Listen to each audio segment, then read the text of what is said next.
squint, and the new 2010 Mazdaspeed3 looks like a regular practical Mazda 3 wagon. Open your eyes, and racier details become apparent. An Agare-themed front grille makes the 3 look like an evil little blue whale. Its hyper-modern blowhole is actually a functional hood scoop that sends fresh air to the intercooler. The rear wing is also functional, helping stabilize the Mazdaspeed3 at high speeds. Low-profile 18-inch wheels, large dual exhaust outlets, and a lowered stance. All the visual cues indicate a car that's much faster than a standard Mazda 3. And sure enough, it is. Carrying over from the previous generation Mazdaspeed3 is a 2.3-liter direct injection engine that's turbocharged. The turbocharger means big power, 263 horsepower and 280 pound-feet of torque. It also means big lag. Well, moderate lag. Look, floored, whoosh!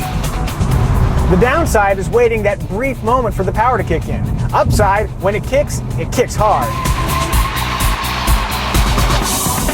One of the issues with the Mazdaspeed3 is that it sends its massive power to the ground via just the front tires, so torque steer is an issue. According to the folks at Mazda, they're aware it has that tendency, but they're okay with it, which should make you feel fine as the steering wheel gently tugs you towards oncoming traffic or to the right off that cliff. Torque steer wouldn't have been an issue if Mazda had made the Mazdaspeed3 all-wheel drive. Then they could have added even more horsepower. A 300 horsepower all-wheel drive Mazdaspeed3 would have been pretty awesome. But then it would have been much more expensive. And if we all remember back to what happened to the RX-7 and the Supra and the 300Z back in the 90s, Mazda doesn't want to price this thing out of the market. So they've banished my beloved rally-inspired all-wheel drive 300-plus horsepower Mazdaspeed3 to the land of make-believe. Mazda has a knack for making cars that are agile and have tight steering. The Mazdaspeed3 has that same quality and then some. Slight inputs, immediate results.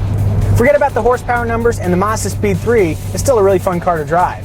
But that agility comes at a price. Firmer springs, firmer dampers, the ride is noticeably firmer.